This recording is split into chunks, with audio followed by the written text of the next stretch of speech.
بسم اللہ الرحمن الرحیم۔ السلام علیکم۔ آپ دیکھ رہے ہیں یوٹیوب چینل عام سی باتیں۔ بڑی خبر کہ علامہ سعد حسین رضوی کی شادی کب اور کہاں ہو رہی ہے، اس ویڈیو میں ہم اسی کے متعلق بات کریں گے۔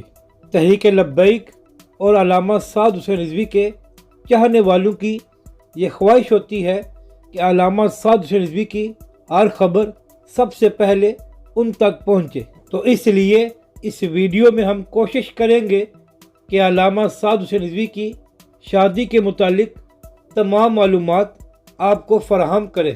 اب تک کی اطلاعات کے مطابق تحریک لبیک کے سربراہ علامہ سعد حسین رضوی کی شادی 3 فروری کو ہو رہی ہے اور دعوت ولیمہ شاید 6 فروری کو ہوگا، جس میں دعوت عام ہوگی، یعنی کہ ایک پروگرام ہوگا جس کے بعد سب کو لنگر تقسیم کیا جائے گا۔ اور ایک خبر یہ بھی ہے کہ علامہ سعد حسین رضوی کی شادی اٹک سے ہو رہی ہے، یعنی کہ علامہ سعد حسین رضوی کی بارات شہر اٹک میں جائے گی۔ اپنی رائے کا ضرور اظہار کریں کہ آپ کو یہ ویڈیو کیسی لگی، اور ہمارے اس چینل کو بھی سبسکرائب کریں۔